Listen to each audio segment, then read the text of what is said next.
Orospu çocuğu. Lütfen açar mısınız efendim kapıyı?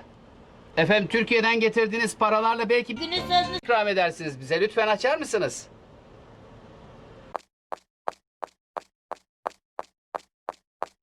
Ah benim evladım.